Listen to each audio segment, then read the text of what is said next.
Good morning, જય માતાજી, જય શ્રી કૃષ્ણ. કેમ છો? મજામાં?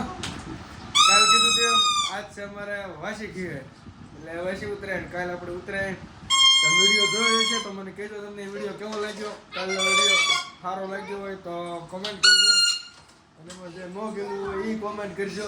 અમારા છોકરા ટીચર હજી બોલા પોપુડી વગાડે છે.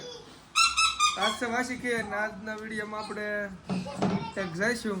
પાછી પતંગ ચગાવું છું. ચાલો આજનો વિડીયો હું તમને બતાવી કેવો છે કેવો નહીં પછી મને કોમેન્ટમાં કહેજો.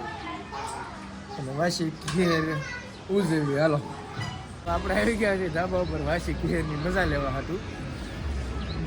વાસી ખીર છે પણ એવું લાગતું નથી, કેમ કે ખીરના ડીશ એટલી પતંગો શક્ય તેટલી જ શકે છે. આ રીતે રો આમ પાછળ બધી પતંગો શકે, રો કેટલી પતંગો શકે છે હજી.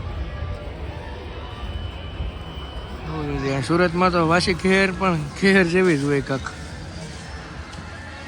ચાલો ઘડીક આપણે પતંગ સકાઈ નાખીએ, પછી મળીએ નિરાતે. પતંગ સકાવી પછી તારું પતંગ સકાવતા હતા અમે. હવે અમારા આંગળા પાંગળા કપાઈ ગયા છે, એટલે હવે અમે થાકી ગયા છીએ. એટલે ઘડીક બેસી જાય હેઠા, ઘડીક લૂંટે છે અમારે ભલો કાકાની. લૂંટતા નથી હાથમાં ખાલી પાઇપ લઈને ઉભા છે. સુરતમાં બધે ખમણા લઈને આટા મારે લખાણ ફાટીને.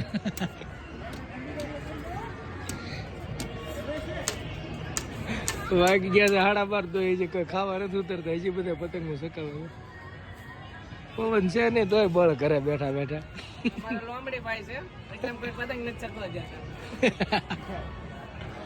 હાલો જમીએ એવી જમીન પછી મળે. તો હવે ખાઈ પીને થઈ ગયા છે નવરા. અમે હવે પાછા આવી ગયા છે ધાબા ઉપર.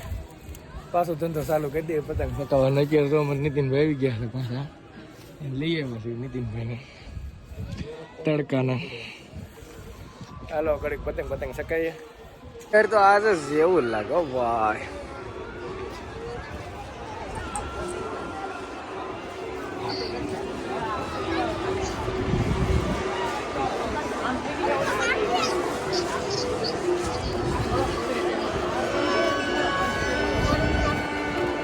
મિત્રો અમે હાન પડી ગયું તો પણ હજી ધાબા પર છે. જો હાન પડી ગઈ તો એમ પતંગ સકાવી રહી છે. અમારે થોડાક મહેમાન આવી જાય એટલે આમ વહી જતા થોડાક હેઠે. હવે બસ જો પતંગ સકાઈને હવે બહાર જવાનું છે ઘરે. હવે અત્યારે તમને બ્લોગ ગમતો હોય તો લાઈક કમેન્ટ અને શેર કરવાનું ભૂલતા નહીં. હાલો હાજર મળશે. તો મિત્રો હા તો આપણો આજનો વિડીયો. તો વિડીયોમાં કંઈ ખાસ તો હતું ને. આ સુધી વાસી ખીર આરામ કરવાનો દિવસ હતો પણ આરામ કર્યો નહીં બહુ કંઈ. અને કાંઈ બહુ નતું કામે નથી થયું. ને બસ પતંગ ઘડીક સકાવી.